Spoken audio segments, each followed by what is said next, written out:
Praise the Lord brothers and sisters. கர்த்தராகிய இயேசு கிறிஸ்துவின் கிருபையும் இரக்கமும் சமாதானமும் சத்தியத்தோடும் அன்பும் உங்கள் அனைவரோடும் என்றென்றும் இருப்பதாக. இன்னைக்கான பைபிள் ஸ்டடிக்காக முதல் வசனமா வாசிப்போம். யோவான் 10வது அதிகாரத்துல 1 முதல் 6 வரைக்கும் உள்ள வசனம்.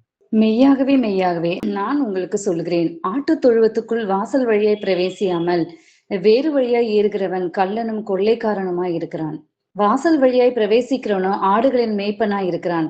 வாசலை காக்கிறவன் அவனுக்கு திறக்கிறான். ஆடுகளும் அவன் சத்தத்துக்கு செவி கொடுக்கிறது. அவன் தன்னுடைய ஆடுகளை பேர் சொல்லி கூப்பிட்டு அவைகளை வெளியே நடத்தி கொண்டு போகிறான். அவன் தன்னுடைய ஆடுகளை வெளியே விட்ட பின்பு அவைகளுக்கு முன்பாக நடந்து போகிறான். ஆடுகள் அவன் சத்தத்தை அறிந்திருக்கிறபடியினால் அவனுக்கு பின் செல்கிறது. அந்நியருடைய சத்தத்தை அறியாதபடியினால் அவைகள் அந்நியனுக்கு பின் செல்லாமல் அவனை விட்டு ஓடிப்போம் என்றார். இந்த உவமையை இயேசு அவர்களுடனே சொன்னார். அவர்களோ அவர் சொன்னவைகளின் கருத்தை அறியவில்லை. இந்த வசனத்துல ஏசப்பா வந்துட்டு முதல் 5 வசனத்துல ஓமைகளாவே முழுக்க பேசுறாரு. இதோட பின்னணியை பாத்தீங்கன்னா, இவர் யார்கிட்ட வந்துட்டு இந்த ஓமையை பேசுறாருன்னு பாத்தீங்கன்னா, தன்னுடைய சீஷர்கள்ட்ட இல்ல, அங்க கூடியிருந்த யூதர்கள்ட்டையும் பரிசேயர்கள்ட்டையும் தான் வந்துட்டு அவர் வந்துட்டு ஓமைகளாகவே பேசுறாரு. இதோடைய பின்னணியை பார்த்தோம்னாக்கா 9வது அதிகாரம் முழுக்க நாம வந்துட்டு படிச்சு பார்த்தோம்னாக்கா, எதற்காக கர்த்தர் வந்துட்டு அவர்கள்ட்ட வந்துட்டு ஓமைகளாக வந்து பேசினாருங்கிறத வந்துட்டு ஒரு சுருக்கமா வந்துட்டு பார்ப்போம். 9வது அதிகாரத்துல ஒரு வாலிபன் பிறந்ததுல இருந்து அவன் வந்துட்டு குருடனாக இருக்கிறான்.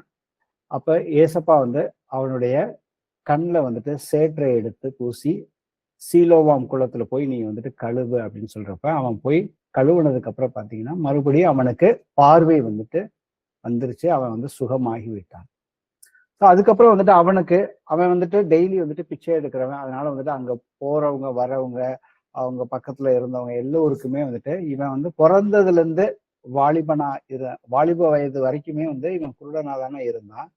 இவனுக்கு எப்படி வந்துட்டு பார்வை வந்ததுன்னு சொல்லி அந்த மனுஷன்கிட்ட போய் விசாரிக்கிறாங்க. அதற்கு அந்த வாலிபன் வந்துட்டு சாட்சி சொல்றான். தனக்கு நடந்ததை இயேசுங்கிறவர் வந்துட்டு எனக்கு சேற்றை பூசினாரு, நான் போய் குளத்துல போய் சீலோம் குளத்துல போய் கழுவுனேன், எனக்கு பார்வை வந்தது. ஆனா அவன் வந்து இயேசு யாருன்னு தெரியாது.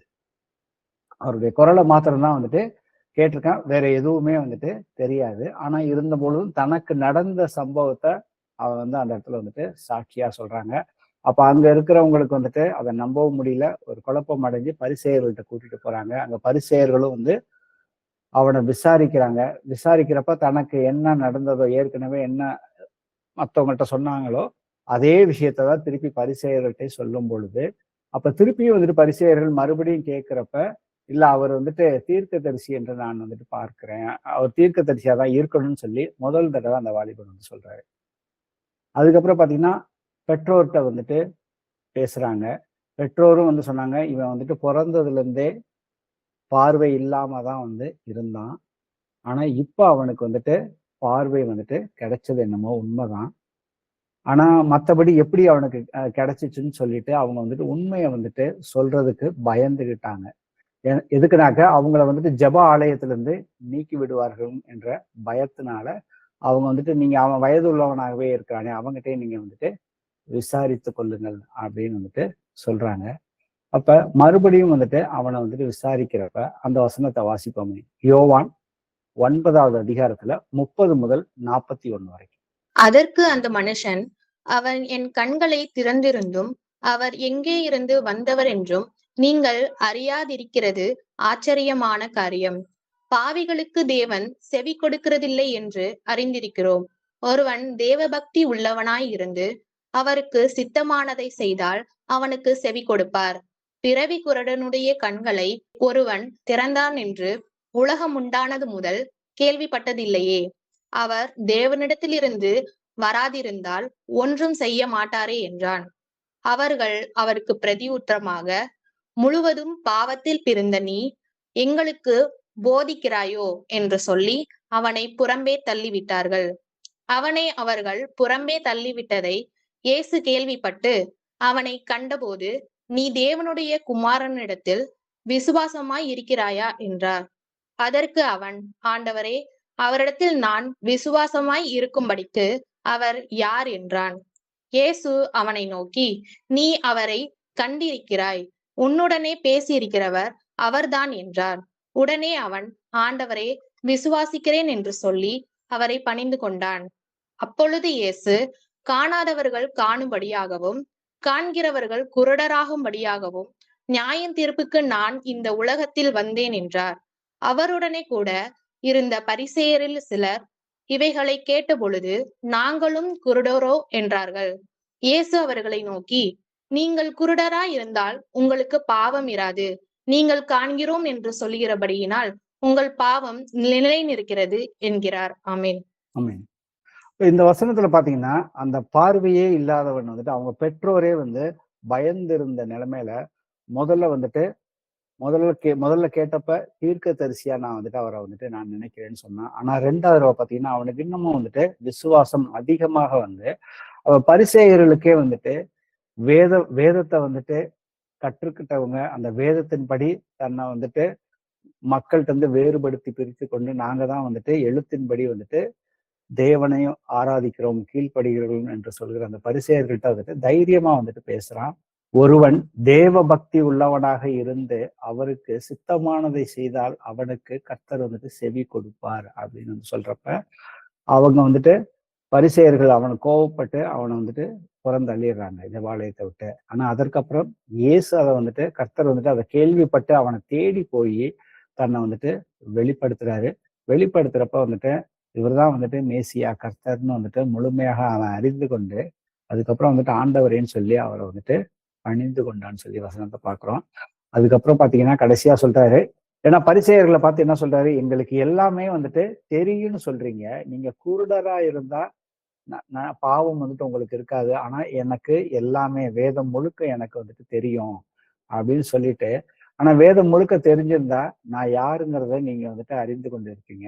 அதனாலதான் நீங்க வந்துட்டு அறிந்து கொள்ளாதனாலதான் வந்துட்டு நீங்க உங்கள் பாவம் வந்துட்டு உங்களுக்குள்ள வந்துட்டு நிலைத்து நிற்கிறது அப்படின்னு சொல்லிட்டு அதுக்கப்புறம் தான் ஏசப்பா வந்துட்டு ஓமைகளா வந்துட்டு பேசுறாரு. தன்னை யாருன்னு சொல்லி அவர் வந்துட்டு ஓமைகளாவே வந்துட்டு வெளிப்படுத்துறாரு ஆக்சுவலா.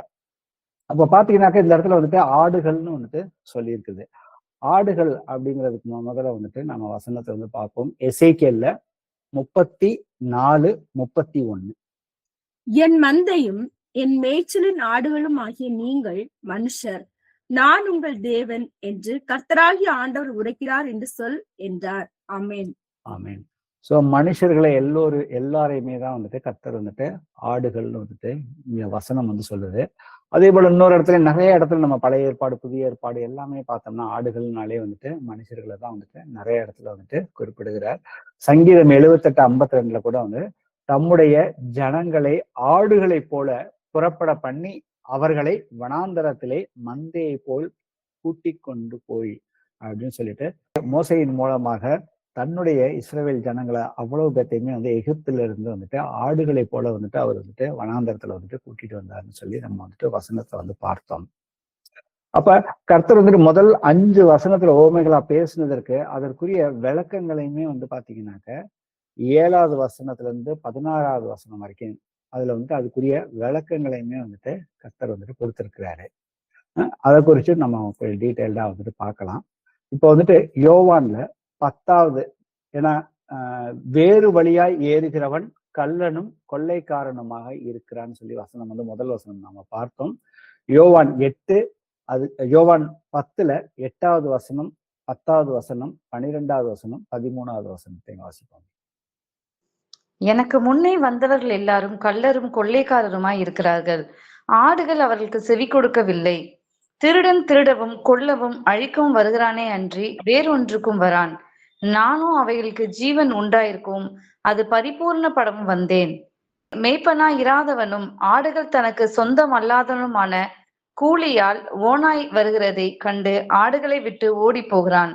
அப்பொழுது ஓநாய் ஆடுகளை பீறி அவைகளை சிதறடிக்கும். கூலியால் கூலிக்காக வேலை செய்கிறவன் ஆகையால் ஓடி போகிறான். ஆடுகளுக்காக அவன் கவலைப்படான். இப்போ இந்த இடத்துல பாத்தீங்கன்னா இந்த வசனங்கள்ல இருந்து 4 முக்கியமான வார்த்தைகளை வந்துட்டு பார்க்கலாம். ஒன்று வந்துட்டு கள்ளன், 2வது வார்த்தை வந்துட்டு கொள்ளைக்காரன், 3வது வார்த்தை வந்துட்டு கூலியால், 4வது வார்த்தை ஓநாய். இந்த 4 வார்த்தைகளையும் நம்ம வந்துட்டு ஒன்று சேர்த்து பார்த்தோம்னாக்க ஆடுகளுடைய எதிரிகளை குறித்த ஒரு உருவகம் தான் வந்துட்டு கர்த்தர் இந்த இடத்துல கொடுத்திருக்கிறாரு. 4 வெவ்வேறு வார்த்தைகள்ல வந்துட்டு கொடுத்திருக்கிறாரு. அப்ப ஆடுகள்னா மனிதர்களை தான் வந்து குறிக்குது. அப்ப மனிதர்களுக்கு எதிராக பிசாசானவன் மனிதர்கள் மூலியமாக எப்படி வந்துட்டு அவர்களை வந்துட்டு திருடுகிறான், கொள்ளையடிக்கிறான்.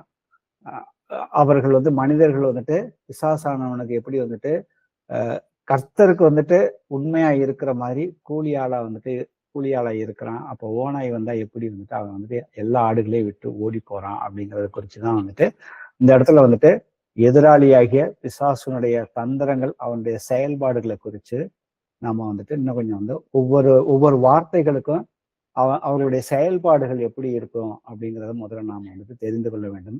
ஏன்னா நம்முடைய எதிரியோடைய பலம் என்ன, பலவீனம் என்னன்னு நாம தெரிஞ்சுக்கிட்டாதான் வந்துட்டு, ஏன்னா நம்மளுடைய எதிரிக்கு பலமே இல்லைன்னு சொல்லி கர்த்தர் சொல்லிட்டாரு.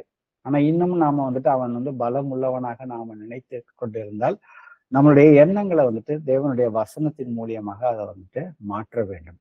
அப்போ முதல்ல பாத்தீங்கன்னாக்க திருடன், கல்வன், அவன் வந்து எப்படி செயல்படுவான் அப்படின்னு பார்த்தோம்னா, அவன் முழுக்க இருள தான் வந்துட்டு செயல்படுவான். அவன் ரகசியமாக தன்னுடைய வேலைகளை வந்துட்டு செய்வான். அவன் வந்துட்டு ஏமாத்துவான். மற்றபடி வந்துட்டு வன்முறையை வந்துட்டு எங்கேயுமே வந்துட்டு பயன்படுத்த மாட்டான். இதுக்கு ஒரு நல்ல உதாரணம் நம்ம வந்து பார்க்கணும்னாக்கா பழைய ஏற்பாட்டுல இருந்து முதல்ல பார்ப்போம். 2 சாமுவேல் 15:3-6 வரைக்கும் பார்ப்போம். அப்பொழுது அப்சலோம் அவனை நோக்கி, இதோ உன் காரியம் நேர்மையும் நியாயமுமாய் இருக்கிறது. ஆனாலும் ராஜாவினிடத்தில் உன் காரியத்தை விசாரிப்பார் ஒருவரும் இல்லை என்பான்.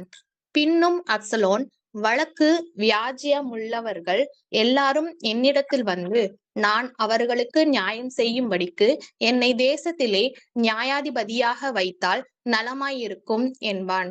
எவனாகிலும் ஒருவன் அவனை வணங்க வரும் போது அவன் தன் கையை நீட்டி அவனை தழுவி முத்தம் செய்வான். இந்த பிரகாரமாக அப்சலோன் ராஜாவினிடத்தில் நியாயத்திற்காக வரும் இஸ்ரவேலருக்கெல்லாம் செய்து இஸ்ரவேல் மனுஷனுடைய இருதயத்தை கவர்ந்து கொண்டான். ஆமேன். இந்த இடத்துல தாவீது அவருடைய மகன் தான் வந்துட்டு அப்சலோம். தாவீது வந்துட்டு கர்த்தரால் வந்து அபிஷேகம் பண்ணப்பட்டவர், ராஜாவாக்கப்பட்டவர்.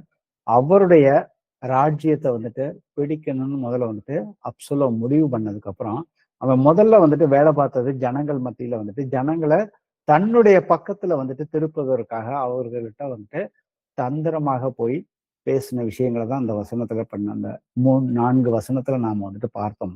ஸோ முதல்ல வந்துட்டு நான் உங்களுக்காக வந்துட்டு வழக்க வந்துட்டு நானே வந்துட்டு தீர்த்து வைக்கிறேன்னு சொல்லி கொஞ்சம் ஜனங்களை கூட்டிக்கிட்டு அந்த அரண்மனைக்கு வரவங்களுக்கு அவங்கள வழியிலே நிறுத்தி அவங்க கிட்ட நயமா பேசி தன்னை வந்துட்டு ஒரு நல்லவன் போல வந்துட்டு காட்டுறான். அதுக்கு மேல வந்துட்டு இன்னும் யாராவது வந்து இவனை வந்துட்டு வணங்கினாங்கனாக்க அவன் போய் அவங்கள போய் ஆற தழுவி முத்தம் செய்யறான்னு சொல்லி வந்து பாக்குறோம். வசனம் என்ன சொல்லுதுனாக்க, இந்த பிரகாரமாக வந்து இஸ்ரவேல் மனுஷருடைய இருதயத்தை அவன் வந்துட்டு கவர்ந்து கொண்டான். ஸோ திருடனுடைய வேலையே வந்து பார்த்தோம்னாக்க அவன் வந்துட்டு அவன் செய்யறது வந்து நமக்கு வந்துட்டு தெரியாதுன்னா, நம்ம கிட்ட வந்து நம்ம பஸ்ல போகிறப்ப ஒரு திருடன் வந்துட்டு பர்ஸையோ இல்லை நம்ம கிட்ட இருக்கிற போனையோ எதையாவது திருடுறப்ப பாத்தீங்கன்னாக்க அவனை நம்மளால வந்துட்டு எப்படி அடையாளமே கண்டுபிடிக்க முடியாதோ அதே போலதான் வந்துட்டு திருடர்களுடைய செயல்களும் இதே மாதிரிதான் வந்துட்டு இங்க வந்துட்டு அப்சலோமும் வந்துட்டு செயல்பட்டான். ஸோ இன்னும் ஒரு உதாரணம் புதிய ஏற்பாடுல நம்ம பார்த்தோம்னாக்க யூதாஸ் காரியோத் கர்த்தரோடயே இருந்து அவரை வந்துட்டு விசுவசிச்சு அவருடைய முதல்ல சீஷனாகி அந்த 12 அப்போஸ்தலர்கள்ல ஒருவனாக வந்துட்டு அவன் வந்துட்டு இருந்தான். அதுக்கப்புறம் எல்லாவற்றையுமே கர்த்தர்கிட்ட இருந்து வந்துட்டு சத்தியத்தை கத்துக்கிட்டான். அதுக்கப்புறம் வந்துட்டு அற்புதங்கள், அடையாளங்கள், அதற்கு மேல வந்துட்டு அவன்கிட்டதான் வந்துட்டு பணத்தை வந்துட்டு பாதுகாக்கிற அந்த பொறுப்பையும் வந்துட்டு அவன் தான் வந்துட்டு வச்சிருந்தான்.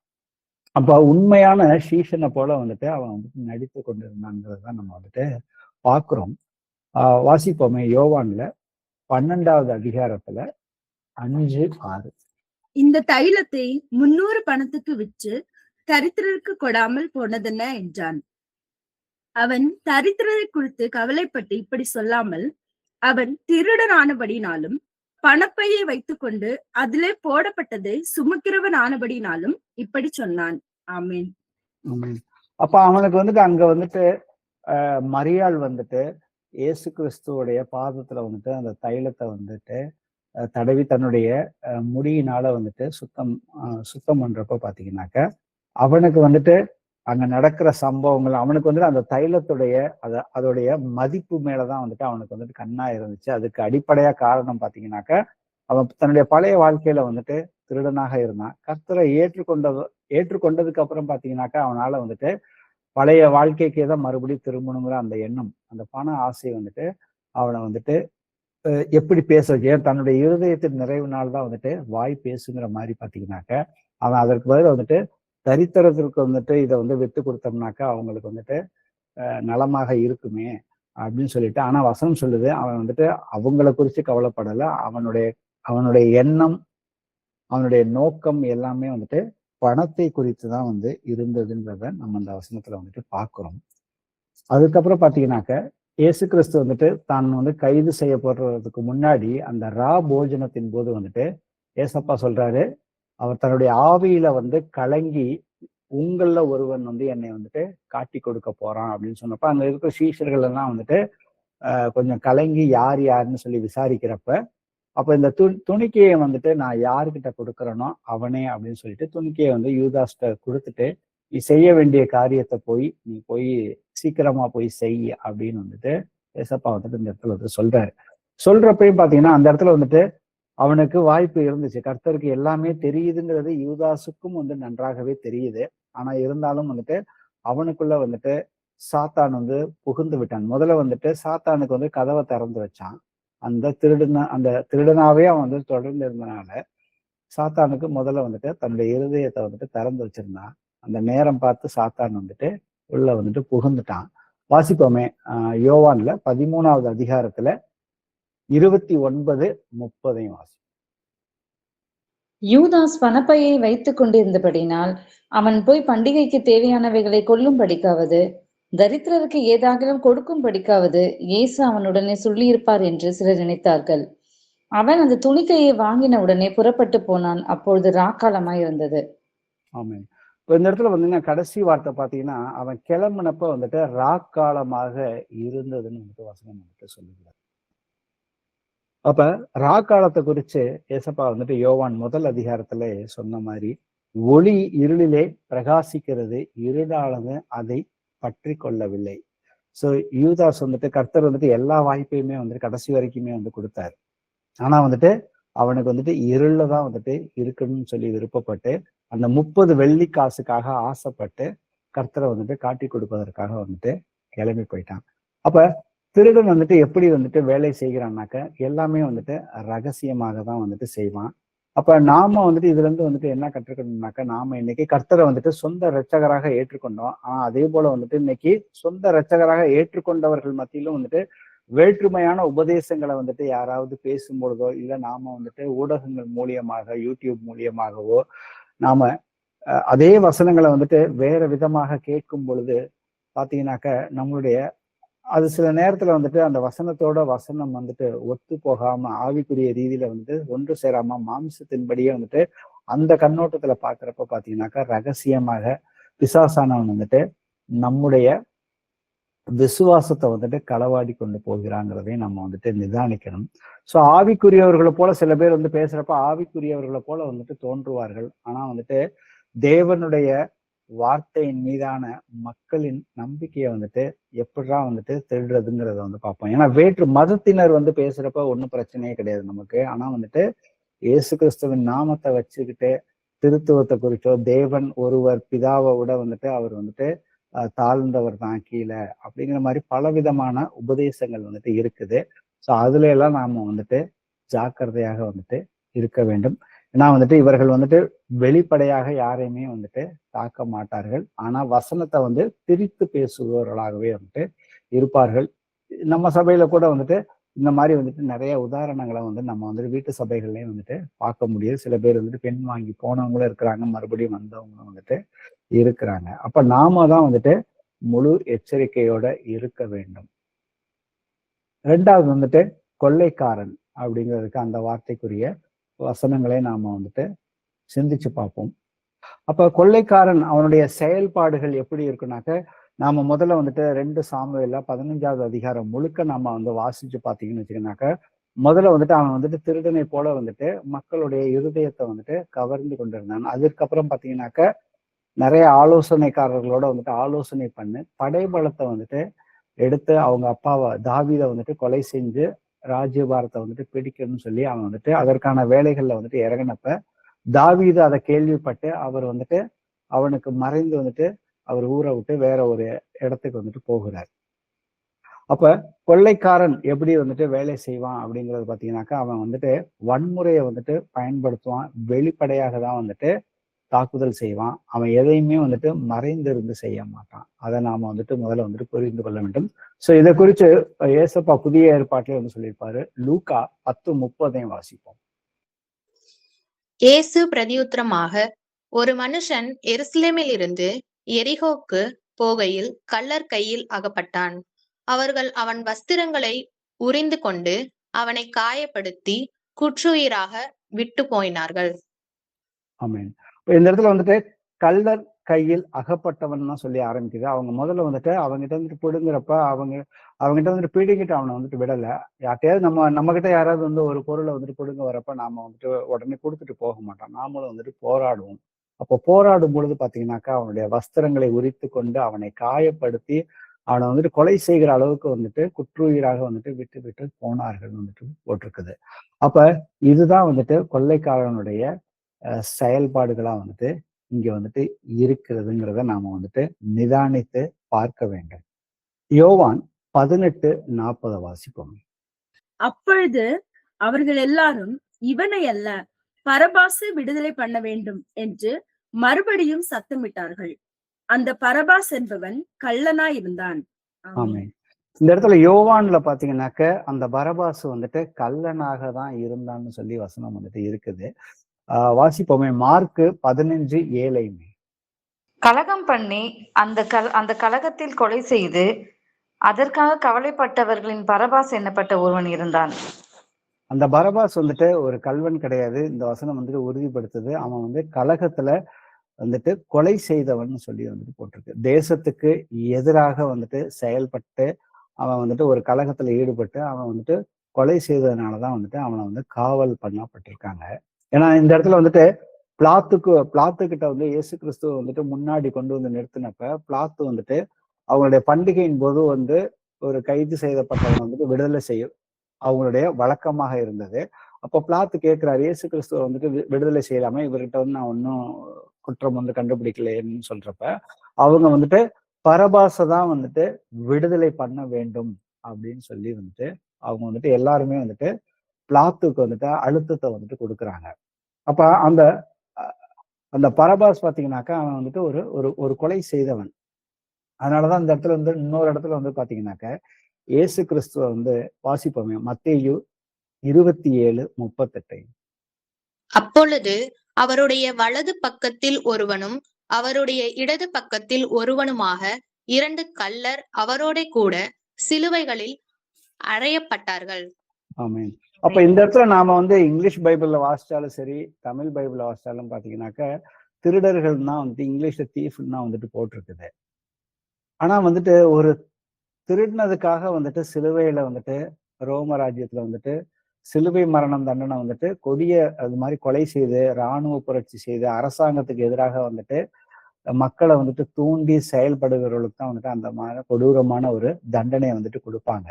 சோ அதனாலதான் அந்த இடத்துல வந்துட்டு பரபாசை விடுதலை பண்ணட்டுமா இல்ல இவரை விடுதலை பண்ணட்டுமா அப்படின்னு கேட்கிறப்ப அவன் ஒரு கொலைகாரனா இருந்து அவனை வந்துட்டு விடுதலை பண்ணுங்கன்னு வந்து சொல்றாரு.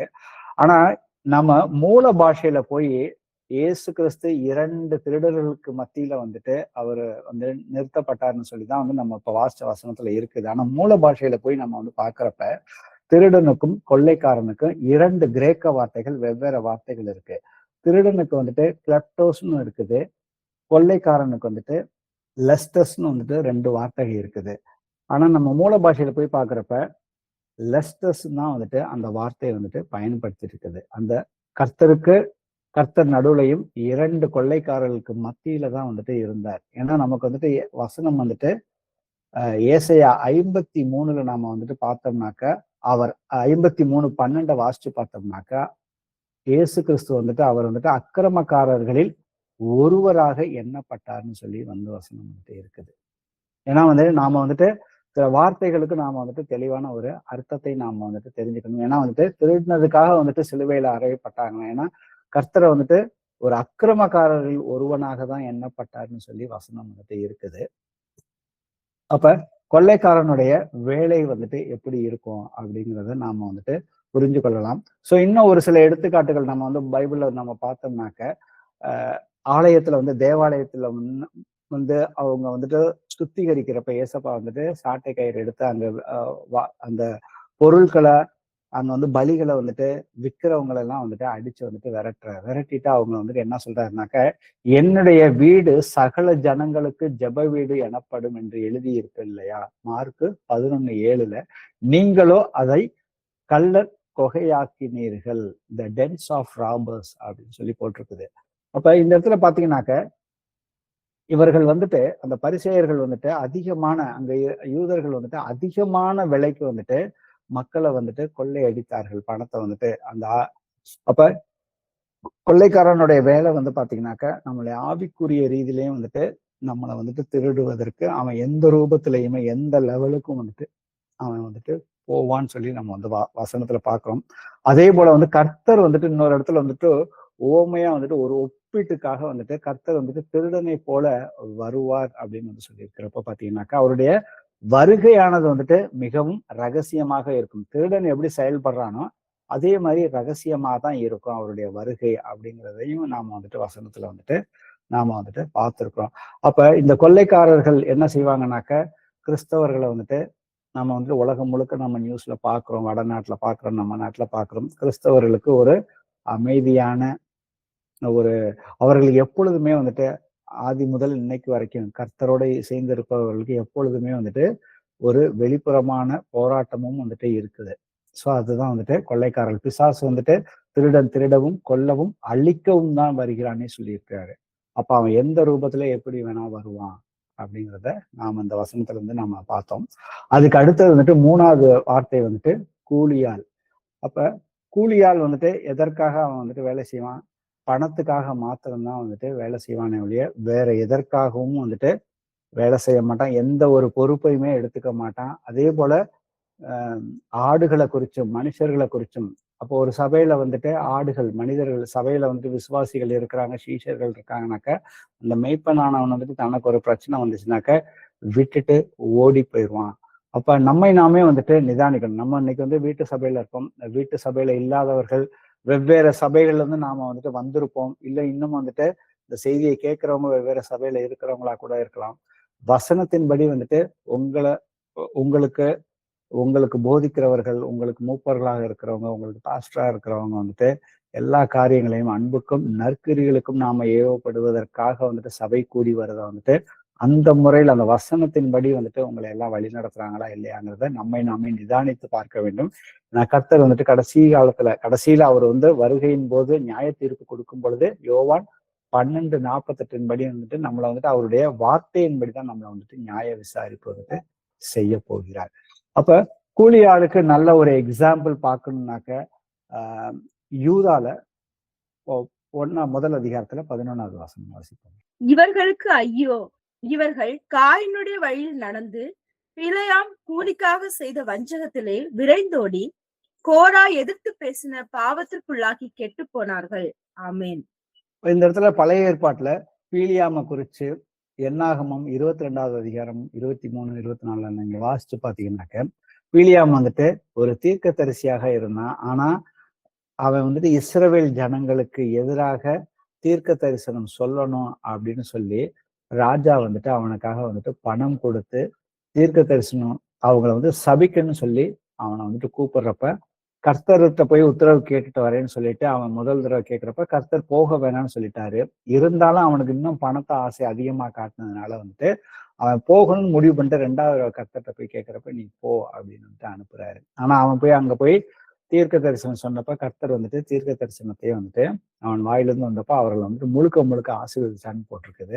ஆனா வந்துட்டு பணத்துக்காக ஆசைப்பட்டு கர்த்தர் வந்துட்டு அவனை வந்துட்டு ஒரு தீர்க்க தரிசியா வச்சிருந்தாரு. நடக்க போற காரியங்களை முழுக்க வந்துட்டு ஜனங்களுக்கு வெளிப்படுத்துவதற்காக பெரிய ஒரு ஊழியத்தை வந்துட்டு கொடுத்துருந்தாரு. அவன் அதை வந்துட்டு பணத்துக்காக, தன்னுடைய சுய லாபத்துக்காக வந்துட்டு அவன் வந்துட்டு அதை பயன்படுத்தினான் அப்படிங்கிறத நம்ம வந்துட்டு பார்க்கிறோம். அதே போலதான் வந்துட்டு புதிய ஏற்பாடுல வாசிப்போமே 2 தீமோத்தேயு 4:10. ஏனென்றால் தேமா இப்பிரபஞ்சத்தின் மேல் ஆசை வைத்து என்னை விட்டு பிரிந்து தெசலோனிக்கே பட்டணத்துக்கு போய்விட்டான். கிரெஸ்கே கலாத்தியா நாட்டிற்கும் தீத்து தல்மாத்தியா நாட்டிற்கும் போய்விட்டார்கள். தேமா வந்து பவுல் கூட இருந்து ஊழியத்துல வந்துட்டு ஊழியம் செய்தவன். ஆனா வந்துட்டு அவன் வந்துட்டு இந்த உலகத்தின் மேல ஆசையை வச்சுட்டு தன்னுடைய சுய இச்சைக்காக வந்துட்டு அவன் வந்து ஊழியத்தை விட்டுட்டு பவுலை வந்துட்டு ஆபத்து காலத்துல வந்துட்டு தனியா விட்டுட்டு ஓடி போயிட்டான் அப்படின்னு சொல்லிதான் வந்துட்டு இந்த இடத்துல வந்துட்டு பாக்குறோம். அப்போ வந்துட்டு கூலியால் எதற்காக வந்துட்டு அவனுடைய மனநிலை எப்படி இருக்கும் அப்படிங்கிறது தான் வந்துட்டு வெளிப்படுத்துது. அப்ப நாம வந்துட்டு நிதானித்து பார்க்க வேண்டும். இன்றைய சபைகள் வந்துட்டு வெவ்வேறு சபையில நாம வந்து நிறைய பேத்துக்கு போய் சுவிசேஷம் வந்துட்டு சொல்றோம். அப்ப இந்த மாதிரியான காரியங்களை நாம வந்து வசனத்தோட எடுத்து காட்டி அந்த அன்புக்கும் நற்கிரியைகளுக்குங்கிற விஷயங்களை வந்துட்டு நாம வந்துட்டு ஒண்ணு வசனத்தின் மூலியமாகவோ சாட்சிகள் மூலியமாகவோ நம்ம அன்பினாலும் மூலியமாக அவங்களுக்கு வந்துட்டு எல்லாவற்றையுமே வந்துட்டு தேவன் ஒருவருங்கிறத வந்துட்டு எடுத்து சொல்ல வேண்டும். ஏன்னா சபையை வந்துட்டு இன்னைக்கு வந்துட்டு மனிதர்கள் வந்துட்டு தங்களுடைய சுய லாபத்திற்காக வந்துட்டு அதை வந்துட்டு வழிநடத்துறவங்க வந்துட்டு வழிநடத்துறத நம்ம கடந்த காலத்துல நம்ம பார்த்து அதுல ஏற்பட்ட அனுபவங்கள் மூலியமாக சத்தியம் சரியில்லை, மனிதர்களை வந்துட்டு அவர்கள் வந்துட்டு நடத்துற விதங்கள் வந்து சரியில்லைன்னு சொல்லிதான் வந்து கர்த்தர் நம்மளை எல்லாருமே வந்துட்டு பிரித்து எடுத்து ஆதி சபைகள்ல வந்துட்டு எப்படி வந்துட்டு வீடுகள்ல வந்துட்டு கூடுகை நடந்தது, வீடுகள்ல வந்துட்டு வீடுகள் தோறும் அப்பம் பிட்டு அவர்கள் வந்துட்டு சந்தோஷமாக தேவனை வந்துட்டு அவருடைய வார்த்தையின்படி ஆராதித்தார்கள், எப்படி வந்துட்டு ஊழியம் செய்தார்கள். அது மாதிரி வந்துட்டு நமக்கு வந்து இன்னைக்கு வந்து கற்றுக் கொடுத்துக்கிட்டே வந்துட்டு இருக்கிறாரு. அப்ப பெயரளவு கிறிஸ்தவர்களாக வந்துட்டு நாம வந்துட்டு இருக்கிறவங்களை வந்துட்டு சந்திச்சு அவங்கள பார்த்து பேசி அவங்கள வந்துட்டு விசுவாசத்துல அவங்களுடைய ஒவ்வொரு பிரச்சனைகளுக்கும் எப்படி வந்துட்டு வசனத்தின் மூலியமாக கர்த்தர்கிட்ட வந்துட்டு ஜெபம் பண்ணி பதிலை வந்து பெற்றுக்கொள்வது, என்னென்ன காரியங்களை வந்துட்டு மனம் மாறணும் அப்படிங்கிற காரியங்களை வந்துட்டு நாம வந்துட்டு சத்தியத்தோடு நாம சொல்லணுமே ஒழிய வந்துட்டு காம்ப்ரமைஸ் பண்ணியோ வந்து நாம வந்துட்டு காம்ப்ரமைஸ்ல நாம வந்துட்டு போனோம்னாக்க நம்ம விசுவாசத்தை நாம இழந்து போயிடுவோம். இப்படிதான் வந்துட்டு கூலியால், திருடன், கொள்ளைக்காரன் வந்துட்டு வருகிறாங்கிறத வந்துட்டு இந்த இடத்துல வந்துட்டு நம்ம வந்து பார்க்க முடியுது. கடைசியா வந்துட்டு ஓநாயோடைய செயல்பாடுகள் நம்ம வந்துட்டு பார்த்தோம். முதல்ல வந்துட்டு அந்த ஓநாய் வந்துச்சுனாக்க உள்ள வந்துட்டு அந்த ஆட்டு மந்தைக்குள்ள வந்துச்சுனாக்க ஆடுகளை வந்துட்டு பீறி போடும். ஆடுகளை பீறி போடுறப்போ பாத்தீங்கன்னா ஆடுகள் வந்துட்டு சிதறடிக்கும்னா சொல்லி நம்ம வந்துட்டு வசனத்துல வந்துட்டு பாக்குறோம். அப்ப இதுக்கு ஒரு நல்ல உதாரணம் பாத்தீங்கன்னாக்க பிசாசானவன் வந்துட்டு யூதாசுடைய இருதயத்தை வந்துட்டு அந்த பணத்தாசையை கொடுத்து அந்த எண்ணத்தை கொடுத்து அவனை வந்துட்டு தூண்டி விட்டு அதற்குண்டான சந்தர்ப்பங்களையும் வந்துட்டு அந்த சந்தர்ப்பங்களையும் அவன்கிட்ட வந்து இருந்த பணத்துல அவன் அப்பப்போ வந்து திருடிக்கிட்டு இருந்தான். அந்த எண்ணம் வந்து அவனை விட்டு வந்துட்டு வெளியே போகவே இல்லை. கர்த்தர் கூடயே தான் வந்துட்டு பயணம் செய்கிறான். இருந்தாலும் வந்துட்டு அவனுடைய அந்த எண்ணம் வந்துட்டு அவனை வந்துட்டு போகவே இல்லை. அவன் தூண்டிக்கிட்டே இருந்தான். ஆனா வந்துட்டு அதுக்கப்புறம் பாத்தீங்கன்னாக்க அந்த துணுக்கிய வாங்கிய உடனே வந்துட்டு சாத்தான் வந்துட்டு அவனுக்குள் வந்துட்டு புகுந்தான்னு வந்துட்டு போட்டிருக்கு. அதுக்கப்புறம் என்ன நடந்துச்சு, கெஸ்தமனி தோட்டத்துல வந்துட்டு கர்த்தரை வந்துட்டு கைது பண்றாங்க. கைது பண்றப்ப வந்துட்டு அந்த மந்தை அவர்களோடு இருந்த சீஷர்கள் வந்துட்டு சிதறடிக்கப்படுகிறார்கள். ஏன்னா ஏசப்பா சொல்லியிருப்பாரு யோவான் 16:32, இதோ நீங்கள் வந்துட்டு சிதறுண்டு அவனவன் தன் இடத்துக்கு போய் என்னை தனியே விட்டு விடும் காலம் வரும், அது இப்பொழுதே வந்திருக்கிறது, ஆனாலும் நான் தனியா இல்லை, பிதா வந்து என் கூட வந்துட்டு இருக்கிறார் அப்படின்னு சொல்றாரு.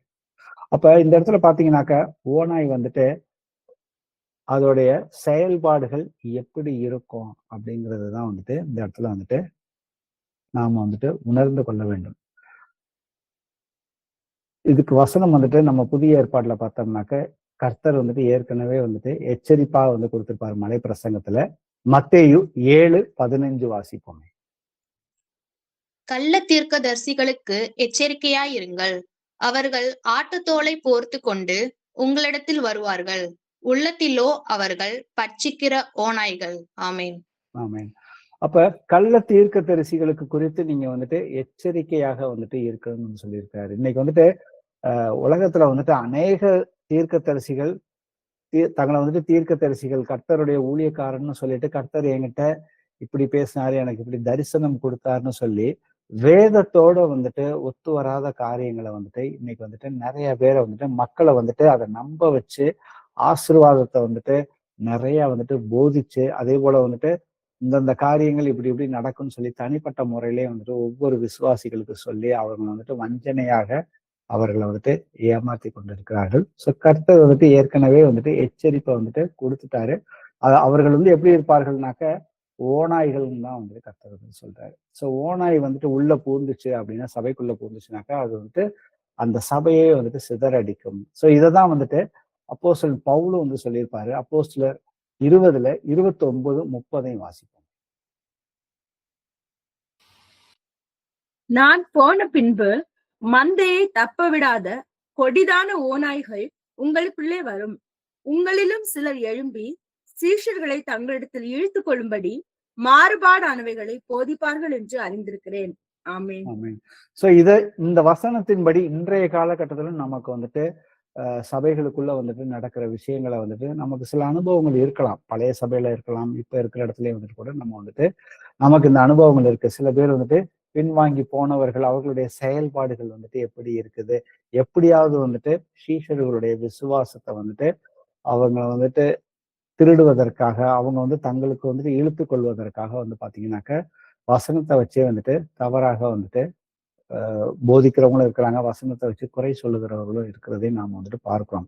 நாம தான் வந்துட்டு எச்சரிக்கையாக தெளிந்த புத்தியோட இருக்கணுங்கிறது தான் வந்துட்டு கர்த்தருடைய சித்தமாக இருக்கிறது. ஏன்னா அவர் வந்துட்டு ஏற்கனவே வந்துட்டு எல்லாத்தையுமே அவர் வந்துட்டு ஊழியத்தோட துவக்கத்திலே வந்து சொல்லிட்டாரு. கள்ள தீர்க்க தரிசிகளுக்கு நீங்க வந்துட்டு எச்சரிக்கையாக இருங்க, கள்ள போதகர்களுக்கு எச்சரிக்கையாக இருங்க அப்படின்னு வந்துட்டு மறுபடியும் வந்துட்டு சொல்லிக்கிட்டே தான் வந்துட்டு இருக்கிறாரு.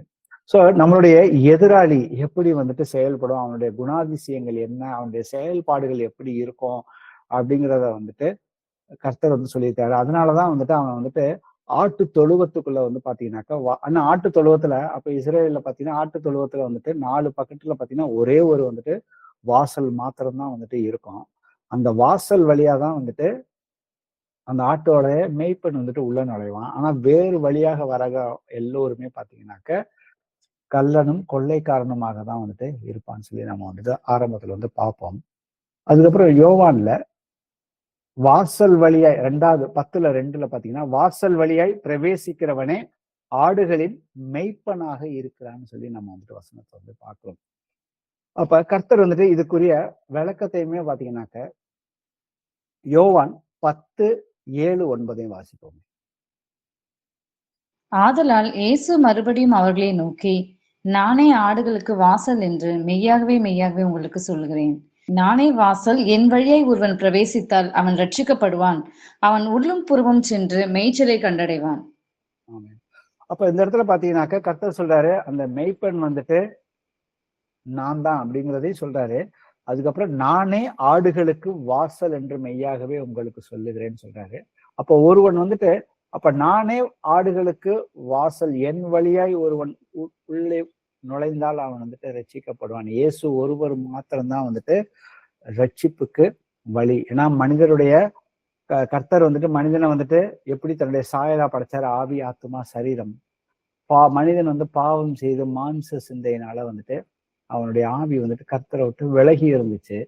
கர்த்தருடைய இயேசு கிறிஸ்து நமக்காக வார்த்தையாகிய தேவன் வந்துட்டு மாம்சத்துல வெளிப்பட்டு நம்முடைய எல்லா பாவங்களையுமே வந்துட்டு அவர் சரீரத்துல சுமந்து நமக்காக சிலுவையில வந்துட்டு எல்லா ரத்தத்தையும் வந்துட்டு சிந்தி நம்மளுடைய பாவங்களை வந்துட்டு அவருடைய ரத்தம் வந்துட்டு நாம அறிக்கையிட்டு அவரை சொந்த இரட்சகராக ஏற்றுக்கொள்ளும் பொழுது சுத்திகரிக்குது. அவர் நமக்காக மரணம் அடைஞ்சு உயிர்த்தெழுந்து பிதாவின் வலது பாரிசத்துல வந்துட்டு வீற்றிருக்கிறார். சோ அவருடைய மரணத்தையும் உயிர்த்தெழுதலை விசுவசிக்கிறவர்கள் எல்லோருமே வந்துட்டு ரட்சிக்கப்படுவார்கள்னு சொல்லிதான் வந்துட்டு வசனம் இருக்குது. ரட்சிப்புங்கிறது வந்துட்டு கர்த்தர் வந்துட்டு நம்முடைய ஆவிக்கு வந்துட்டு கொடுத்திருக்கிறாரு. ஆனா கர்த்தர் வரும் வரைக்கும் வந்து பாத்தீங்கன்னாக்க நம்ம ஆத்மா வந்துட்டு கரைபட்டு இருக்கிறது. நம்ம ஆத்மா வந்துட்டு பரிசுத்தமாக வேண்டும். ஏன்னா 1 தெசலோனியர் 5:23 சொல்லுது, உங்கள் ஆவி ஆத்மா சரீரம் வந்துட்டு கர்த்தராகிய இயேசு கிறிஸ்து வரும் நாளில் வந்து பரிசுத்தமாக குற்றமற்றதாக காக்கப்படுவதாக வந்து சொல்லியிருக்குது. அப்ப நானே வாசல், என் வழியாய் ஒருவன் உட்பிரவேசித்தால் அவன் ரட்சிக்கப்படுவான். இப்ப யாரெல்லாம் இயேசு கிறிஸ்துவின் நாமத்தினால வந்துட்டு ஞானஸ்தானம் எடுத்திருக்கிறார்களோ அவர்கள் வந்துட்டு கர்த்தரோட இசைந்து இருக்கிறார்கள். அவர்கள் வந்துட்டு ஒரே ஆவியாக இருக்கிறார்கள்.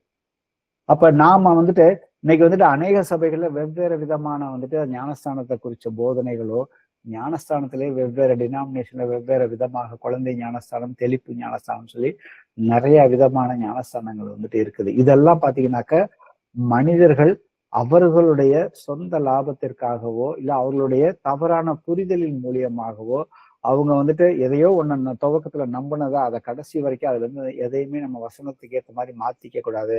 அப்படி மாத்திக்கிட்டாக்க நம்மள வந்துட்டு மனிதர்கள் வந்துட்டு தப்பா நினைப்பாங்க, விசுவாசிகள் தப்பா நினைப்பாங்கன்னு சொல்லிட்டு சத்தியத்துக்கு எப்படி வந்துட்டு அந்த அந்த குருடனுடைய கண் வந்துட்டு தெரிந்ததுக்கு அப்புறம் அவங்க பெற்றோருக்கு வந்துட்டு உண்மை தெரிந்ததுக்கு அப்புறம் உண்மையை சொல்வதற்கு பயந்தாங்க. ஏன்னாக்க எங்களை வந்துட்டு அந்த ஜப ஆலயத்துல இருந்து விலக்கி வச்சிருவாங்கன்னு சொல்லிட்டு பயந்து உண்மையை பேசுறதுக்கு அவங்க வந்து தயங்கினாங்களோ, அதே போலதான் இன்னைக்கு வந்துட்டு சத்தியம் தெரிந்த அநேக போதகர்கள், அநேக ஜனங்கள் வந்துட்டு அநேக விசுவாசிகள் பெரிய கூட்டமாக இருக்கிற சபைகள்ல வந்துட்டு அடிப்படையான அந்த மூல உபதேசங்களை வந்துட்டு இன்னைக்கு வந்துட்டு ஒழுங்காவே வந்துட்டு சொல்லி கொடுக்கறது இல்லை. பிசாசானவன் அந்த இடத்துலதான் வந்துட்டு கையை வச்சிருக்கிறான். அவன் கள்ளனாகவும் ஒரு கொள்ளைக்காரன் மாதிரி வந்துட்டு அவன் வந்துட்டு இருந்துகிட்டு ஆத்துமாக்களை வந்துட்டு அந்த போதகர்கள் மூலியமாக அவர்களும் வந்துட்டு உள்ள பிரவேசிக்கல, இவர்களையும் வந்துட்டு உள்ள விடாதபடி வந்துட்டு தடை பண்ணிக்கிட்டு இருக்கான்.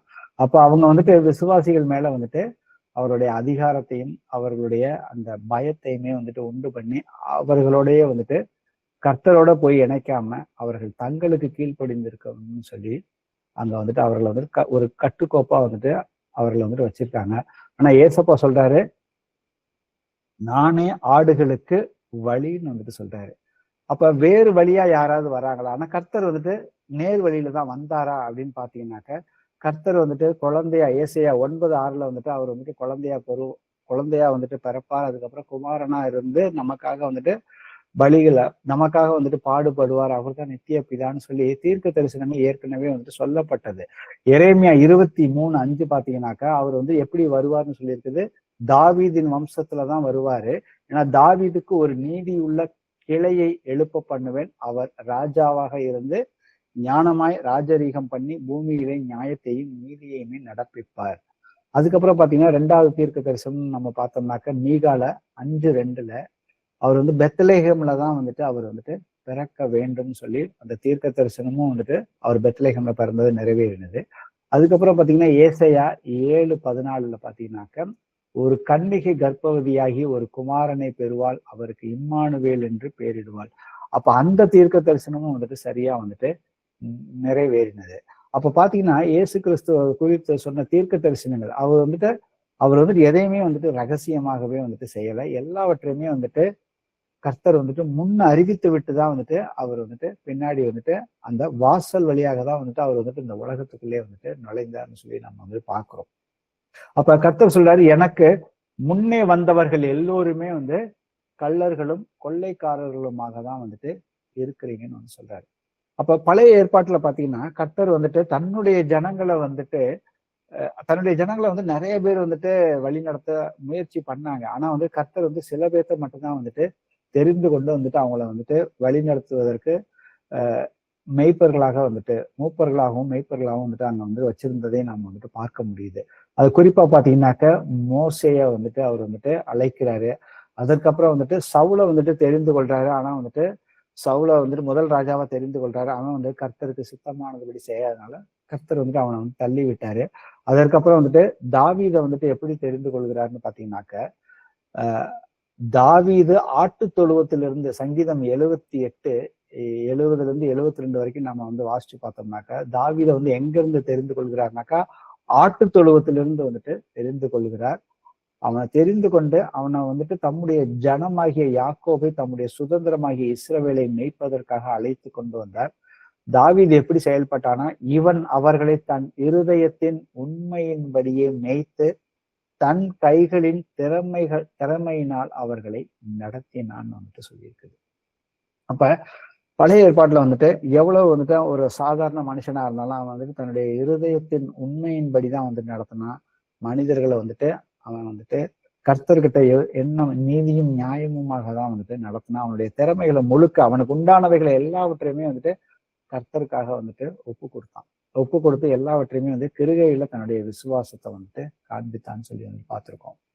அப்ப இந்த இடத்துல பாத்தீங்கன்னாக்க இயேசு கிறிஸ்து நமக்காக இன்னைக்கு யார் நம்மளுடைய வந்துட்டு மெய்ப்பன், இன்னைக்கு நம்ம வந்து போகிற சபைகள்ல வந்து அந்தந்த சபைகள்ல வந்துட்டு மூப்பர்கள் வந்துட்டு வழிநடத்துறாங்க. ஆனா இவர்கள் எல்லோருக்கும் மேல வந்துட்டு பெரிய மெய்ப்பன் யாரு அப்படிங்கறத நம்ம வந்து வசனத்துல பார்ப்போம். எபிரேயர் 13:20 வாசிப்போம். நித்திய உடன்படிக்கையின் இரத்தத்தினாலே ஆடுகளுடைய பெரிய மேய்ப்பரான நம்முடைய கர்த்தராகிய இயேசுவை மரித்தோரிலிருந்து ஏறிவர பண்ணின சமாதானத்தின் தேவன். ஆமென். ஆமென். அப்ப இவர்தான் இன்னைக்கு நமக்கு வந்துட்டு பெரிய மெய்ப்பன்னே வந்து சொல்லிடுது. ஆடுகளுடைய பெரிய மெய்ப்பர் வந்துட்டு இயேசு கிறிஸ்து தான், வேற யாருமே வந்துட்டு கிடையாது. வேற யாரையாவது நாம வந்துட்டு இருதயத்துல வந்துட்டு வச்சிருந்தோம்னாக்க நாம வந்துட்டு வேற வாசல் வழியா போய்கிட்டு இருக்கோம் அப்படிங்கிறத வந்துட்டு நிதானித்து வந்துட்டு பார்க்க வேண்டும். ஏன்னா அடுத்த ஒரு வசனத்தை வாசிப்போமே. மத்தேயு 7வது அதிகாரத்துல 28, 29 வாசிப்போம்.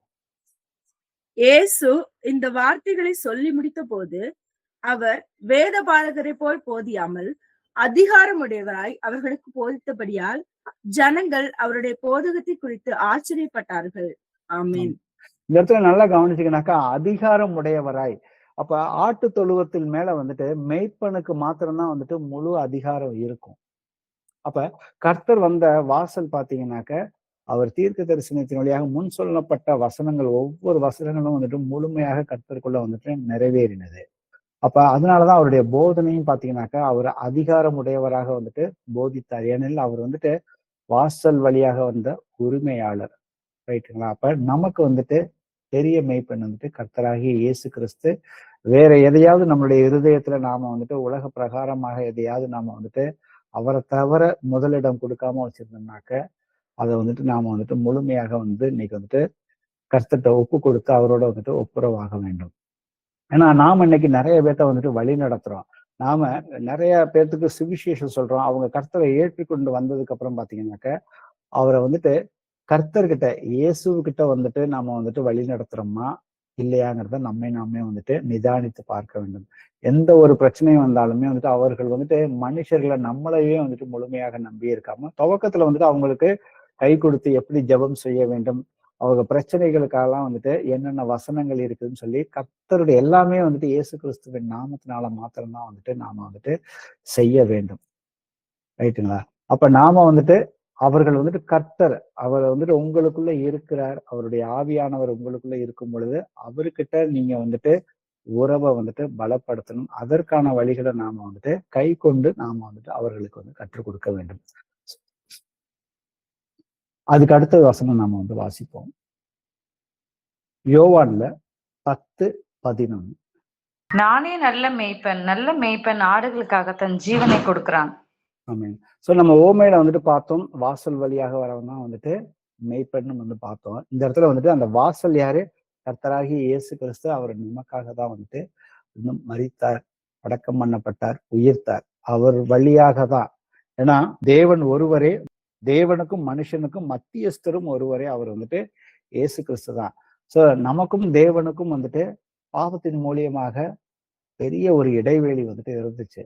அந்த இடைவெளியை வந்துட்டு கர்த்தர் வந்துட்டு ஏசப்பா வந்து மாம்சத்துல, கர்த்தரே ஆவியானவர், தேவன் ஆவியாக இருந்த தேவன் வந்து மாம்சத்துல வந்துட்டு வெளிப்பட்டு அவர் நம்மளுடைய பலவீனத்தை முழுக்க நாம எந்த விதத்துல வந்து இன்னைக்கு வந்து சோதிக்கப்படுறோமோ அதை விட மேலாக அவர் வந்துட்டு சோதிக்கப்பட்டு அவர் நமக்காக ஒரு பாவமும் அவர் செய்யாம அவர் நமக்கு வர வேண்டிய தண்டனையை முழுக்க வந்துட்டு அவர் வந்துட்டு ஏற்றுக்கொண்டார்.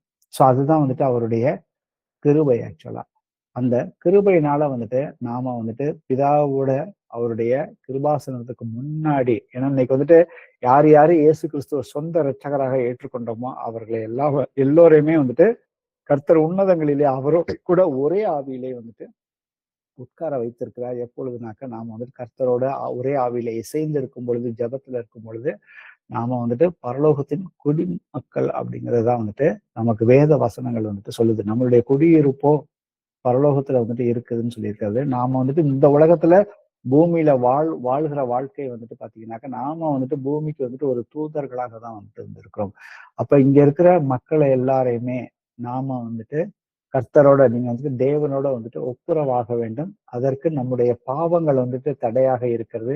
அந்த நல்ல சுவிசேஷத்தை நாம வந்துட்டு அறிவிக்கிற பிள்ளைகளாக இருக்க வேண்டும். சுவிசேஷத்தை நான் அறிவிக்கவில்லை என்றால் எனக்கு ஐயோ. அப்ப கர்த்தர் வந்துட்டு வாக்குத்தத்தம் பண்ணி கொடுத்திருக்கிறார். அப்ப அவர் தான் வந்துட்டு என்னுடைய மெய்ப்பனாக இருக்கிறார். அப்ப எனக்கு தெரிந்த காரியங்கள், தெரியாத காரியங்கள் எல்லாவற்றையுமே அவரோட வந்துட்டு நான் வந்துட்டு கலந்து உரையாட வேண்டும். இந்த வசனத்துல பார்த்தோம், நானே நல்ல மெய்ப்பன் ஆடுகளுக்காக தன் ஜீவனை கொடுக்கிறான்னு சொல்லியிருக்காரு. அப்ப கள்ளனுக்கும் திருடனுக்கும் மெய்ப்பனுக்கும் உள்ள வித்தியாசம் வந்துட்டு, திருடன் வந்துட்டு ஆத்மாவை, பிசாசானவன் அவனுடைய ஒரே நோக்கம் நம்முடைய ஆத்மாவை வந்துட்டு எப்படியாவது வந்துட்டு திருட வேண்டும். ஆனா அந்த இடத்துல பாத்தீங்கன்னாக்க, நானே மெய்ப்பன்னு சொல்ல, நானே நல்ல மெய்ப்பன். அப்ப நல்ல மெய்ப்பன் வந்துட்டு என்ன பண்ணுவானாக்க, ஆடுகளுக்காக தன் ஜீவனை வந்துட்டு கொடுப்பேன்னு சொல்லியிருக்காரு. சாதாரணமாக ஒரு ஆடு வளர்க்குறவன் வந்துட்டு தன்னுடைய ஆடுக்காக வந்துட்டு தன்னுடைய உயிரை கொடுப்பானா? கிடையவே கிடையாது, வாய்ப்பே இல்லை. ஆனா பழைய ஏற்பாட்டுல ஒரு நிழலா வந்துட்டு எக்ஸாம்பிள்லாம் வந்துட்டு இருக்குது. தாவீது தன்னுடைய ஆடுகளை காப்பதற்காக சிங்கத்தோட வந்துட்டு போராடி வந்துட்டு ஜெயிச்சான்னு சொல்லி வந்துட்டு இருக்குது. அதே போலதான் வந்துட்டு தாவீதோட வம்சத்துலதான் வந்துட்டு கர்த்தராகிய இயேசு கிறிஸ்து வந்துட்டு வந்திருக்கிறார். அப்ப நல்லவர் அப்படின்னாக்கா ஆடுகளுக்காக வந்துட்டு மரிக்கிறவர். அதுக்கப்புறம் பாத்தீங்கன்னாக்க நல்ல மெய்ப்பன். அப்ப தனிப்பட்ட முறையில ஒவ்வொரு ஆடை பத்தி நான் என்னுடையவைகளை வந்துட்டு அறிந்திருக்கிறேன்னு வந்துட்டு சொல்லியிருக்கிறாரு. அந்த ஆடுகள் மேல வந்துட்டு அவருக்கு வந்துட்டு சட்டபூர்வமான வந்துட்டு உரிமை வந்துட்டு இருக்குது. அதே போல வந்துட்டு அந்த ஆடுகளுக்கு தேவையான அந்த பராமரிப்பு, மேய்ச்சலுக்கு வந்துட்டு அவர் வந்துட்டு வெளியே வந்துட்டு நடத்திட்டு கூட்டிட்டு போறாருன்னு சொல்லி நம்ம வந்துட்டு பாக்குறோம்.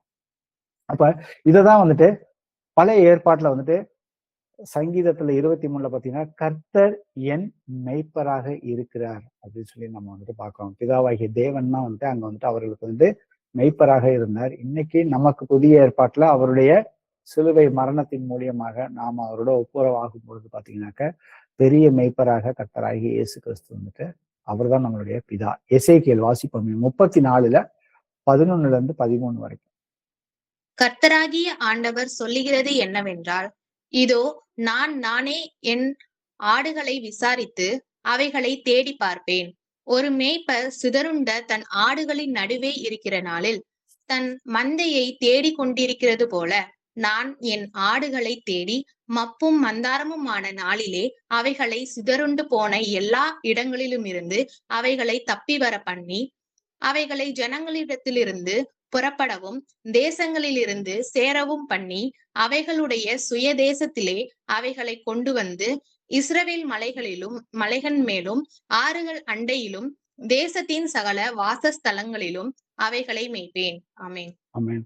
அப்ப இந்த இடத்துல பாத்தீங்கன்னாக்க, இந்த வசனம் வந்துட்டு ஒரு தீர்க்க தரிசனமாக வந்து சொல்லப்பட்ட வசனம் தான். கர்த்தர் சொல்லுகிறார், நான் என் ஆடுகளை தேடி விசாரிப்பேன். அப்ப கர்த்தரே வந்துட்டு மெய்ப்பனாக வந்துட்டு அவர் வந்துட்டு வருவார்னு சொன்ன அந்த வாக்குத்தத்தம் வந்துட்டு கர்த்தராகி இயேசு கிறிஸ்துவுக்குள்ள வந்துட்டு அது வந்துட்டு நிறைவேறினது. அது பாத்தீங்கன்னா அவர் வந்துட்டு நம்ம அந்த யோவான் 9வது அதிகாரத்திலையும் நாம வந்து பார்த்தோம். இயேசு கிறிஸ்து அந்த பார்வை இல்லாத அந்த மனுஷனுக்கு வந்துட்டு பார்வை கிடைத்ததுக்கு அப்புறம் பாத்தீங்கன்னாக்கா, அவனை வந்துட்டு பரிசேயர்கள் வந்து அவனை விலக்கி விடுறாங்க. ஜெப ஆலயத்தை விட்டு அவனை வந்துட்டு, நீ வந்துட்டு பாவியா இருக்கிற நீ வந்துட்டு எங்களுக்கு வந்துட்டு உபதேசம் பண்றியா அப்படின்னு சொல்லிட்டு அவனை வந்துட்டு விரட்டி விட்டுறாங்க. விரட்டி விட்டதுக்கு அப்புறம் பாத்தீங்கன்னா, அதை வந்து கர்த்தராகிய இயேசு கிறிஸ்து அதுக்கப்புறம் அதை கேள்விப்பட்டு அவனை தேடி கண்டுபிடிச்சு அவர் போய் வந்துட்டு தன்னை வந்துட்டு வெளிப்படுத்துறாரு.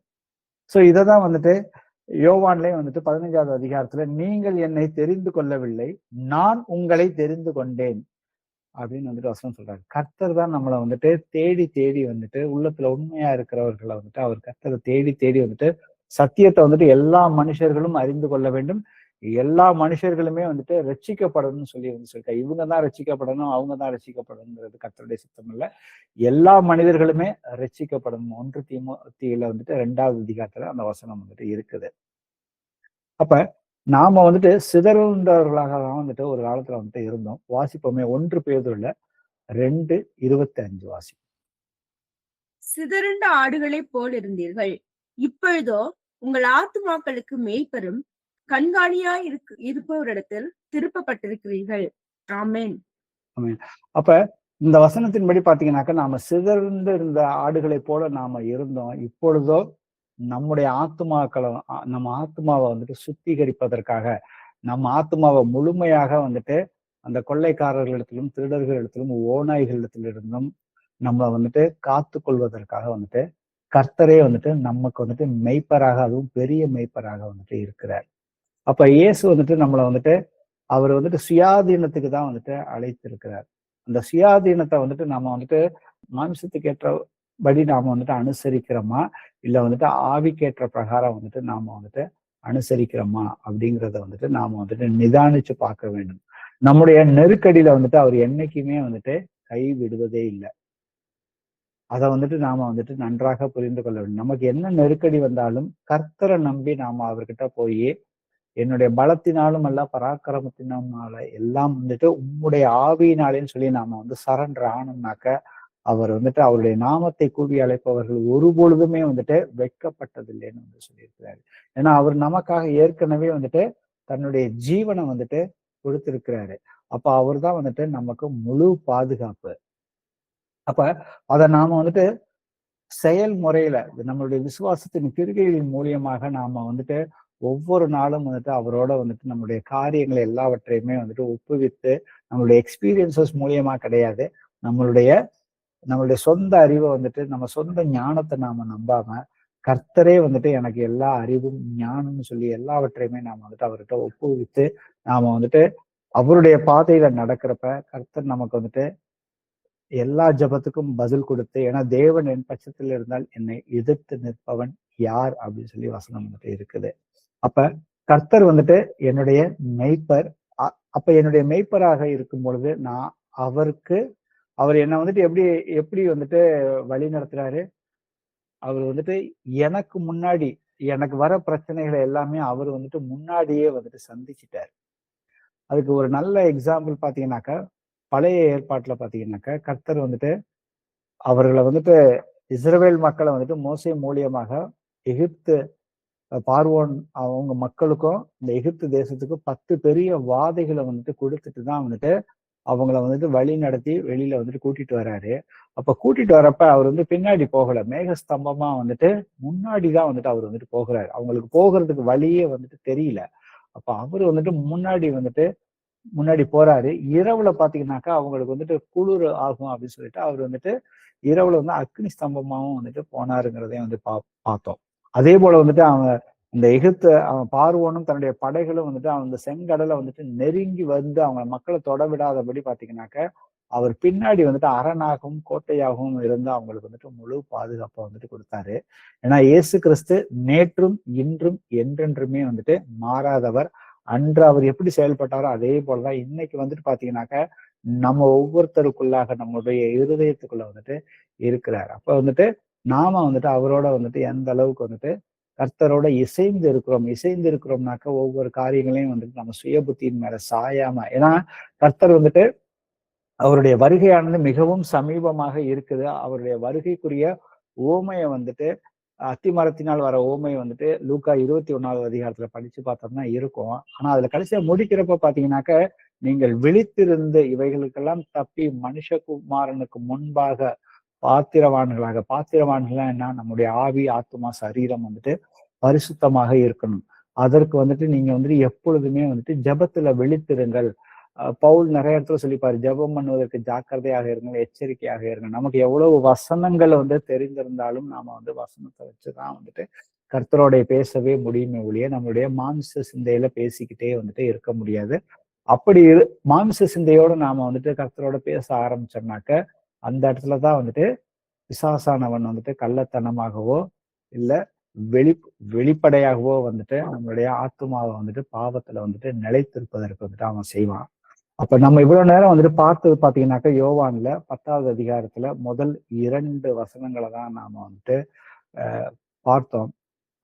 மணி வந்துட்டு 9 ஆகிவிட்டது, தாண்டிருச்சு.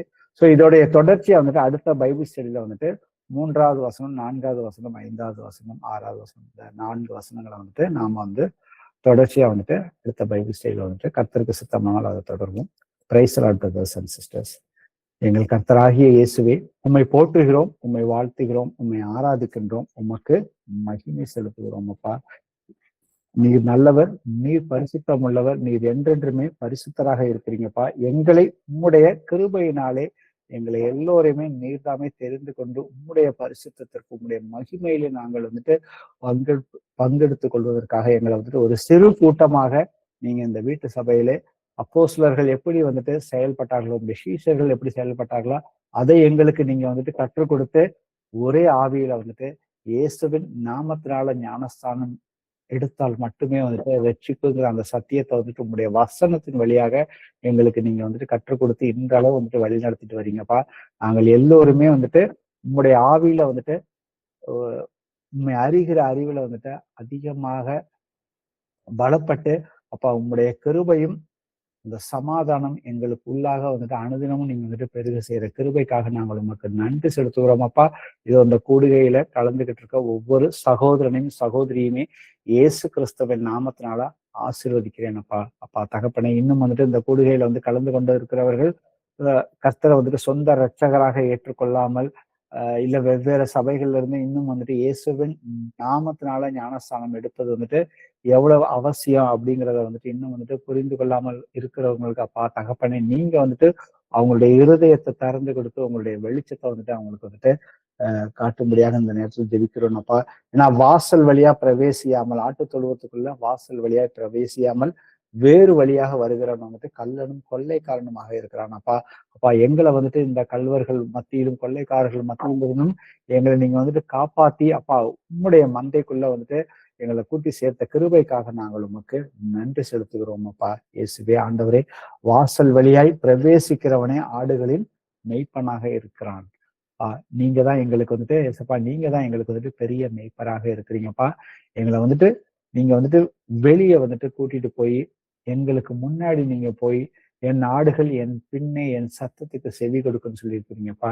நாங்கள் எல்லோருமே உங்களுடைய வார்த்தைகளுக்கு கவனமாக செவி கொடுத்து அந்த வார்த்தைகளை உணர்ந்து அப்பா எங்கள் இருதயத்துல ஏதாவது உலகத்தின் சிந்தையோ ஏதாவது ஒரு இச்சையோ பாவத்துல நாங்க மாட்டிக்கொண்டிருந்தோம் அப்பா தகப்பனே, நீர் எங்களுக்கு எல்லாவற்றையுமே நீர் வெளிப்படுத்தி அப்பா நாங்கள் எல்லா பாவங்களையுமே முழுமையாக அறிக்கை செய்து யார் யாரையும் மன்னிக்க வேண்டியமோ அவர்களும் எல்லாரையுமே மன்னித்து, கர்த்தர் என் பாவங்களை மன்னித்தது போல நான் மற்றவங்களையும் முழுமையாக மன்னித்து அப்பா இந்த சுவிசேஷத்தை எந்த எளிமையான சுவிசேஷத்தை நீங்க யார்கிட்ட சொல்ல எங்களுக்கு வழியை திறந்து கொடுக்குறீங்களோ அவங்க கிட்ட நாங்க தைரியமாக சொல்லும் தேவனுடைய ராஜ்யத்தை குறித்தும் அந்த ராஜ்யத்தை குறித்து சொல்லி அவங்களுடைய பிரச்சனைகளுக்காக ஜெபம் பண்ணி அவங்களுடைய விடுதலைக்கான வசனங்களையும் கொடுத்து அவங்க வழி நடத்துவதற்கு இங்க இருக்கிற ஒவ்வொரு சகோதரியும் நீ வழி நடத்தும் ஜெபிக்கிறேன் அப்பா.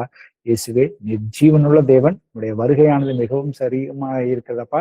எங்கள் ஆவி ஆத்துமா சரீரம் எல்லாவற்றையுமே அப்பா நீரே உங்களுடைய ஆவியினாலே எங்களை காத்து வழி நடத்தும்படியாக இயேசு கிறிஸ்துவின் நாமத்தினாலே எங்களுடைய எல்லா ஜெபத்தை ஏறெடுத்து கேட்கிறேன் ஜீவனுள்ள நல்ல பிதாவே, ஆமென். நாளைக்கு மருந்து போட போறோம், அதுக்காக ஜெபிச்சுக்கும் பிரதர். ஏன்னா மருந்து போடும் போதெல்லாம் ஏதாவது ஒண்ணு புண்ணா வந்துருது, வாமிட் வருது, இல்ல கை கால் வீக்கம் கொடுக்குது. இதெல்லாம் இல்லாத அளவுக்கு ஏசப்பா என்ன பரிபூர்ணமா இந்த மருந்தோட எல்லாத்தையும் முடிச்சிடணும். இது லாஸ்ட் மருந்து பிரதர், இந்த கீமோ. அதுக்காக ஜெபிச்சுக்கலாம் பிரதர். எந்த ஒரு மருந்து மாத்திரம் இதோட எனக்கு கடவுள் பரிபூர்ணமா சுகத்தை கொடுத்துடணும் பிரதர். கண்டிப்பா ஏசப்பா உங்களுக்காக அவர் தன்னுடைய சரீரத்தினால அடிபட்டு காயப்பட்டதே நீங்கள் பரிபூர்ணமாக சுகத்தை ஏற்கனவே பெற்றுக்கொண்டீர்கள். அதற்காக நம்ம ஒருமனப்பட்டு சபையாக இப்ப நம்ம கூடி ஜெபம் பண்றோம். இயேசுவே ஆண்டவரே, இதோ எங்கள் சகோதரி மகாதேவிக்காக நாங்கள் ஒரு சபையாக உமக்கு முன்பாக அவர்களுக்காக நாங்கள் நன்றி செலுத்தி ஒருமனப்பட்டு நாங்கள் அவர்களுக்காக ஜெபிக்கிறோம் அப்பா. இயேசுவே ஆண்டவரே, இவர்களை நீங்க தேடி எப்படி ஆடுகளை நீங்க தேடி போய் சிஸ்டர் மகாதேவியை தெரிந்து கொண்டு வந்தீர்களோ அதற்காக நாங்கள் உமக்கு நன்றி செலுத்துகிறேனப்பா. இதோ பிசாசானவன் அவர்களை அவருடைய ஆத்மாவை திருடுவதற்காக அவங்களுடைய சரீரத்தின் மேல ஒரு கொள்ளைக்காரன் போல அந்த கேன்சரை உண்டு பண்ணி அவங்களுக்குள்ளாக பயத்தை கொண்டு வந்திருக்கிறான்ப்பா. இயேசு கிறிஸ்துவின் நாமத்தினால அவர்களுக்குள்ளாக நாளைக்கு அவங்க அந்த மருந்தை குறிச்சின அந்த பயத்தையோ வேற சத்திய வசனத்துக்கு விரோதமான ஒரு அவிவிசுவாசத்தையோ எதையாவது அவர்களுடைய இருதயத்துல விதைத்திருந்தால் அது எல்லாவற்றையுமே வந்துட்டு இயேசு கிறிஸ்துவின் நாமத்தினால வெளியே போய் என்று கட்டளையிடுகிறோம். இயேசுவே ஆண்டவரே, ஜீவன் உள்ளவரே, அவங்க நாளைக்கு என்ன மருந்து போட்டாலும் அப்பா, அந்த மருந்து வந்துட்டு அது வந்துட்டு உண்மை இல்லப்பா. இயேசுவே, உம்முடைய வசனம் தான் சொல்லுது. அந்த வசனத்தின்படி வந்துட்டு மனம் திரும்பி குணமடையுங்கள். உம்முடைய தழும்புகளால சகோதரி சுகமாயிட்டாங்க. அவங்களுக்கு வந்துட்டு நீங்க வந்துட்டு முழு ஆரோக்கியத்தை நீங்க கொடுத்துட்டீங்கன்னு சொல்லி நாங்க அவங்களை ஆசீர்வதித்து இயேசு கிறிஸ்துவின் நாமத்தினால அவருடைய சரீரத்தின் மேல வந்துட்டு பலவீனத்தை கொண்டு வந்து பயத்தை கொண்டு வருகிற எல்லா அசுத்தாவியுமே அவர்களை விட்டு வெளியே போய் என்று கட்டளையிடுகிறோம். ஆமீன். இயேசுவே, அவங்களுக்கு வந்துட்டு நீங்க பரிபூர்ண சுகத்தை கொடுத்துட்டீங்க. அதற்காக உமக்கு நன்றி செலுத்துகிறோம். அவங்க சொல்ல போற சாட்சிக்காகவும் நாங்கள் உமக்கு நன்றி செலுத்தி எங்களுடைய ஜெபத்தை இயேசு கிறிஸ்துவின் நாமத்தால ஜீவனுள்ள நல்ல பிதாவே. ஆமென். பிரதர், ரொம்ப நன்றி பிரதர். வேற யாருக்கும் ப்ரேயர் ரெக்வஸ்ட் இருந்தா சொல்லுங்க. அப்படி இல்லைன்னா இதோட நிறைவு செய்வோம். Praise the Lord brothers and sisters.